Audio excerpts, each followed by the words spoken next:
Hello, petite story du soir, une story qui j'espère va pouvoir t'inspirer, t'impacter, te motiver à passer des actions, à aller de l'avant parce que je viens de découvrir que même si je me mets en action, même si je fais de la visualisation, je sais où je vais, je connais mon pourquoi, tout ça, je m'aperçois depuis quelque temps que ça n'avance pas beaucoup dans ma vie, dans mon business, dans ma vie perso.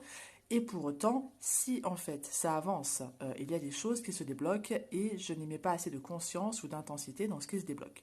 Ce que j'ai envie de te partager ce soir, parce que on m'a demandé, on m'a challengé pour en parler, pour parler de mes réflexions en fait. Je t'avais dit que j'allais faire le copy trading au mois d'août, donc j'ai commencé à le faire en effet. Le copy trading, j'ai regardé les vidéos du débutant, j'ai regardé toutes les vidéos de l'intermédiaire, j'ai ouvert mon compte MT4, j'ai ouvert mon compte VT Market, voilà, j'ai ouvert mon compte démo aussi parce que je voulais partir en démo. J'ai ouvert un compte normal dans lequel j'ai pas encore mis d'argent. Voilà, et je m'étais dit, ok, c'est bon, là, on va y aller, on y va, c'est parti, on va prendre les trades et tout et tout. Et il s'avère que je suis restée bloquée au mois d'août sur, je veux me former, je veux savoir, je veux comprendre, alors que se former c'est bien, apprendre les mots c'est bien, apprendre le vocabulaire c'est bien, comprendre comment fonctionne le système monétaire c'est bien. Par contre, il suffit de passer à l'action. Et pourquoi j'ai pas encore tradé, pourquoi j'ai pas encore pris mon premier trade, euh, même en démo, parce que je me cachais derrière des peurs. Je me cachais derrière la peur de quand j'aurai de l'argent, je vais m'ennuyer. Quand j'aurai de l'argent, j'ai peur en fait de réussir. Une fois que je vais réussir, je vais m'ennuyer. Qu'est-ce que je vais faire de ma vie? Ou alors, quand j'aurai de l'argent, j'ai peur de le perdre parce que je sais pas sûr, parce que c'est tellement fluctuant, parce que plein de choses. Et du coup, ma marraine dans l'équipe me pose la question, pourquoi t'as pas encore passé ton premier trade? Parce qu'en fait j'ai peur, mais t'as peur de quoi? Je ne sais pas en fait finalement. Je ne sais pas véritablement de quoi j'ai peur.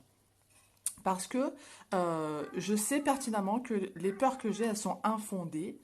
Les peurs que j'ai, elles n'existent pas. Parce que je ne vais pas m'ennuyer quand j'aurai de l'argent, c'est faux. Je ne vais pas non plus le perdre, puisque je sais le gérer. Je ne vais pas non plus avoir peur de la réussite, parce que c'est ce que je veux. Donc, je me lance cette semaine. J'ai eu un élan, une sorte de réflexion qui m'a dit, mais en fait, qu'est-ce que tu attends pour y aller? Qu'est-ce que tu attends pour passer ce premier trade? En plus, tu es en démo, ça va rien te coûter. Enfin, je veux dire, tu sais pas, c'est de la démo. Tu vas essayer en fait, tu vas t'entraîner. Et du coup, je parlais avec les filles dans l'équipe de ma marraine et je leur disais, ça y est, je suis motivée. Mardi, je prends le Zoom du trading pour débutants. Je mets tout en place, je note tout ce qu'il faut faire et je prends mes premiers trades mardi. Et il y a une nana dans l'équipe qui me demande quel est le processus de ma réflexion, pourquoi j'en arrive aujourd'hui à me dire stop, j'en ai marre, j'y vais. Il y a dans l'éducation financière des questions qu'on pose du style aujourd'hui, si demain je te donne 50 000 euros, dans 6 mois combien tu as?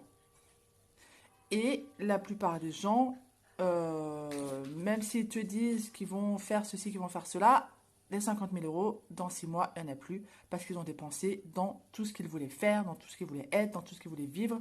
Et ils se retrouvent dans 6 mois à ne plus rien avoir et à devoir recommencer la galère. Il s'avère que là, j'ai débloqué un petit peu d'argent. J'ai débloqué un petit peu d'argent qui me permet d'être tranquille pendant 2 mois au niveau de ma charge mentale financière. Et je me suis dit, mais attends, Steph, tu es en train de te dire, ok, 2 mois, machin, tu es tranquille pendant 2 mois. Mais après ces 2 mois, il va se passer quoi? Après ces 2 mois, ça va être la même merde. Et je me suis posé la même question à moi qu'on pose dans l'éducation financière. Qu'est-ce qui va rester à la fin de ces 2 mois? À la fin de ces 2 mois, la réponse que j'ai eue à ce moment-là, c'est il ne me restera rien. et je vais devoir regalérer encore, et je vais devoir regalérer encore, et je vais devoir regalérer encore, et je vais râler encore que j'ai pas assez d'argent, et je vais râler encore que c'est la merde, et je vais râler encore. Et il y a un moment où il s'est passé un truc en moi en me disant, mais je ne veux plus galérer, vraiment. Donc, je me suis rendu compte que c'était bien beau de regarder des formations, c'était bien beau de discuter avec des gens, machin, machin, mais je ne suis pas passée à l'action parce que j'étais accrochée à des peurs qui n'existent pas. Donc, aujourd'hui, je me libère de ces peurs qui n'existent pas et je passe à l'action. Je fais de vraies actions, des actions qui vont m'emmener là où j'ai envie d'être. Et c'est important de se dire qu'on commence petit pour gagner grand. Ça, c'est important. Je commence petit pour gagner grand. Et si tu commences jamais, tu gagneras jamais.